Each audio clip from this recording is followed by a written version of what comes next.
In this video, we will solve this word problem with Excel. This is an IRA problem. We can look at this problem for two parts. This is the first part from his 24th birthday to 35th birthday. He made 12 equal deposits into this account for $1,000 each. And the green part is the second part of the story, from his 35th birthday to 65th birthday. He just left the money in the account and accumulate interest with the interest rate of 6.4%. First, let's put the information from the first part of the problem into the Excel. Firstly, the monthly payment is $1,000.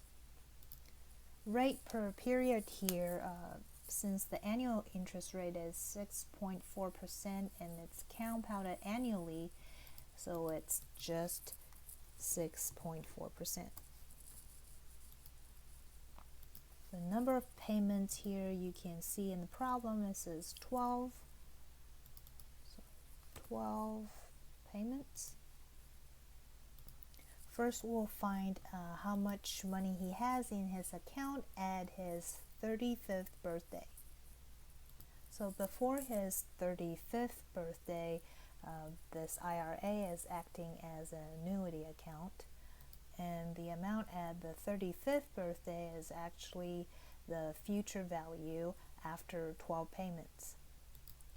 So here I will click the function and I'll go to financial and going to find the future value function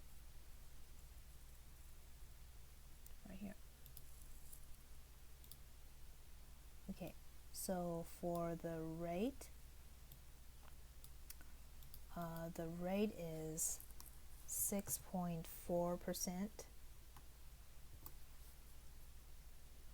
Alright,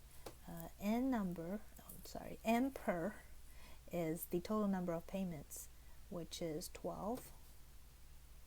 And payment is negative 1,000. I forgot to quote it using I'll put PB1 here. Okay, so it's negative 1,000, and PV is the present value, which is 0. If it's 0, don't have to put anything. And the type is, we will use the default 0, so we'll leave that empty too. And we'll click OK. And this is the amount in his account at his 35th birthday. So that's the first part of the story. Now let's put the information from the second part in Excel. After 35, Bob just left the amount in the bank account to accumulate interest. So we'll just use the compound interest formula. So to use the formula, I will type equals. Okay, that will activate the calculation function. P, first the principal, is the amount in B1 over here. So I'm going to just type B1, P times 1 plus,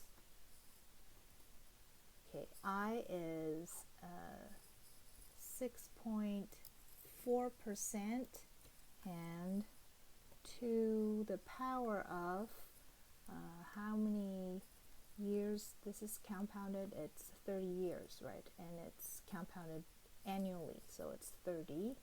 That's the number of times the interest is compounded during the 30 years. And then this gives us the answer.